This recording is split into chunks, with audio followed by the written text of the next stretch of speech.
नमस्कार दोस्तों, स्वागत है आपका हमारे यूट्यूब चैनल ऑनलाइन स्टडी 07 पर। तो दोस्तों, कैसे हैं आप सभी लोग।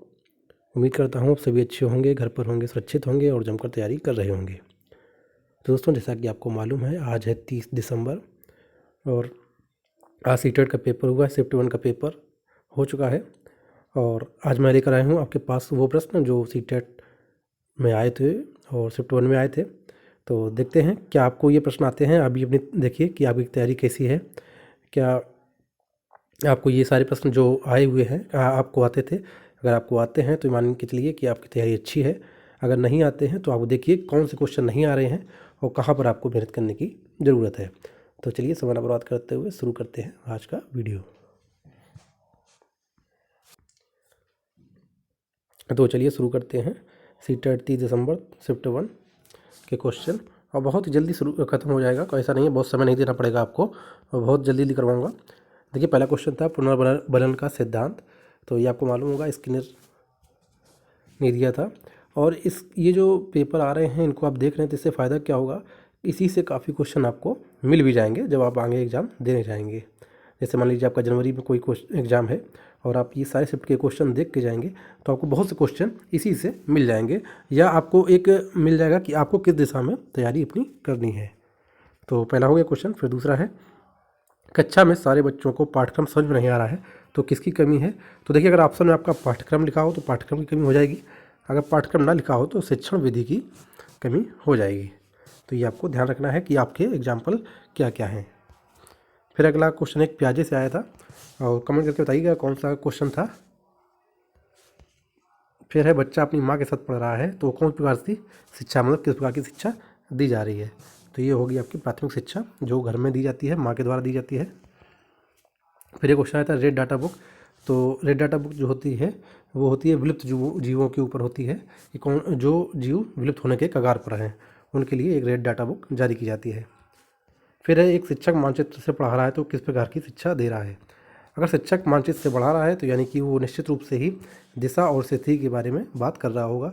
वह बता रहा होगा कि आपका तमिलनाडु कहाँ पे है, आपका केरल कहाँ पे है, आपकी विषुवत रेखा क्या है, मतलब ये सारा कुछ अगर मानचित्र के माध्यम से पढ़ा रहा है तो निश्चित रूप से वह दिशा हुआ स्थिति की बात कर रहा है। फिर क्वेश्चन आया था, खच्चर का पर्यायवाची क्या होता है। आप मुझे क्वेश्चन बताइए, क्या गधा आपका ऑप्शन में था। अगर गधा ऑप्शन में था तो खच्चर का पर्यायवाची गधा ही होगा। बाकी अगर आप ऑप्शन दे देंगे तो ज़्यादा अच्छे से क्लियर हो जाएगा। फिर शायद आया था घोड़े का पर्यायवाची क्या है। तो घोड़े के 3 पर्यायवाची मैं बता देता हूँ, है, घोटक, तुरंग। इन तीनों में से कोई अगर एक आया हो तो वो आपका सही हो जाएगा। फिर पूछा गया था समुद्र तट से सटे राज्य। तो समुद्र तट ये नीचे वाले होते हैं तो आपको मालूम होना चाहिए कि 9 राज्य होते हैं, 5 होते हैं पश्चिमी तट पर और 4 होते हैं आपके पूर्वी तट पर। ये आपको मालूम होना चाहिए, 9 राज्य होते हैं। अगर राज्यों के नाम पूछे गए थे तो कमेंट करके बताइएगा। फिर है, अगर धान से भूसी अलग की जा रही है तो किस विधि से अलग की जाती है। तो ये निष्पादन विधि से अलग की जाती है। फिर एक आया था संज्ञानात्मक विकास का सिद्धांत। तो जो संज्ञानात्मक विकास का सिद्धांत है ये प्याजे जी ने दिया था, ये भी आपको मालूम होना चाहिए। पर्यावरण की 2021 की थीम, इसमें थीम पूछ ली है, आपको ध्यान रखना चाहिए। और पर्यावरण दिवस कब मनाया जाता है ये भी आपको याद रखना चाहिए।